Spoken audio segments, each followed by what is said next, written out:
Hi friends, আমি Anima. Welcome to my channel Anima রান্নাঘর। আজকে আমি বানাবো পাটিসাপটা। এর জন্য আমি আলমন্ডস আর কাজুর একটা পাউডার বানিয়ে নিয়েছি। এখানে আমি দিলাম 1 কাপ চালের গুঁড়ো, হাফ কাপ সুজি আর দেব 2 কাপ ময়দা। 1 কাপ চালের গুঁড়ো, হাফ কাপ সুজি আর 2 কাপ ময়দা। আর কাজু আর আলমন্ডসের পাউডারটা আমি এর মধ্যে দিয়ে দিলাম। লবণ দিলাম অল্প করে, আর দিলাম রিফাইন্ড অয়েল, আর দিলাম 1 চামচ ঘি। এবার এটাকে ভালো করে আমি মিক্স করে নেব।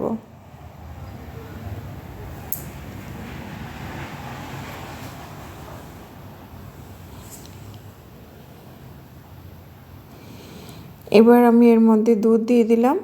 তো আমি এটা দুধ দিয়েই ব্যাটারটা বানাবো। চাইলে আপনারা জলও দিতে পারেন, কিন্তু জল দিলে পরে একটু হালকা গরম জল দেবেন। আমি দুধ দিয়ে ভালো করে ব্যাটারটা বানিয়ে নিলাম।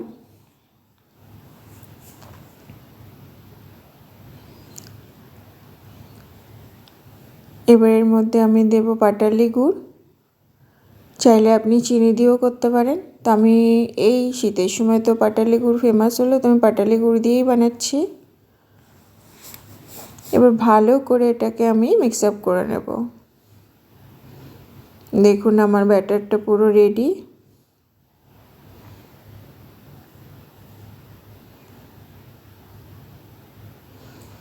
দেখুন ব্যাটারটা পুরো রেডি। এটা আমার চামচের মধ্যে লাগছে না, তার মানে ব্যাটারটা আমার পুরো রেডি হয়ে গেছে।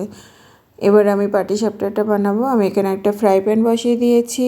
আমি এখানে তেল ভালো করে লাগিয়ে নিলাম।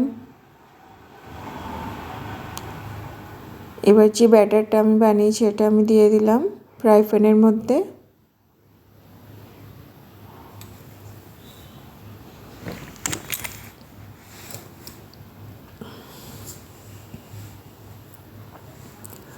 আমি দুধের ক্ষীরটা আগেই বানিয়ে রেখে দিয়েছি।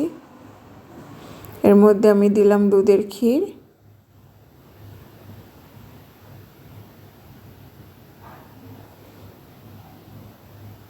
দেখুন কত সুন্দর উঠছে।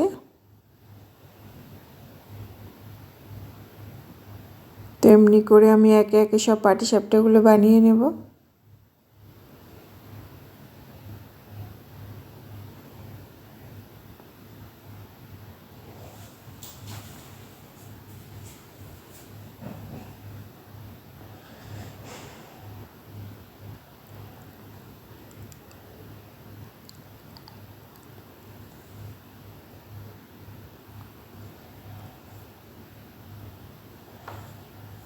আরও একটা পাটিসাপটা বানালাম। তেমনি করে আমি একে একে সব পাটিসাপটাগুলো আমি বানিয়ে নেব।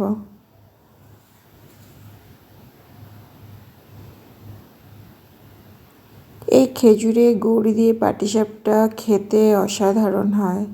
তো আপনারাও বন্ধুরা ঘরে একবার এইভাবে বানিয়ে খেয়ে দেখবেন, খেতে খুবই ভালো লাগে।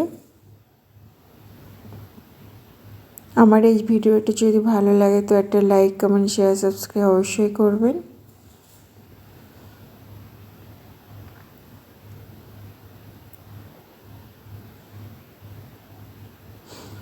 এইভাবে পাটিসাপটা বানানো बहुत ही সিম্পল অ্যান্ড ইজি প্রসেস হলো।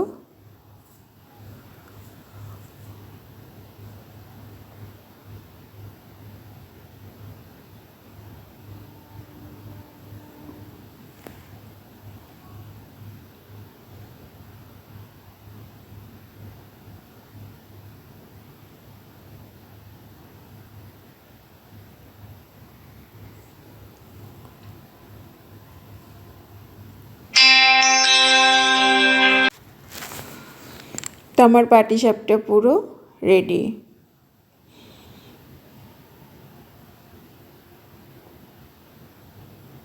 তো চলো tata, bye bye, have a nice day.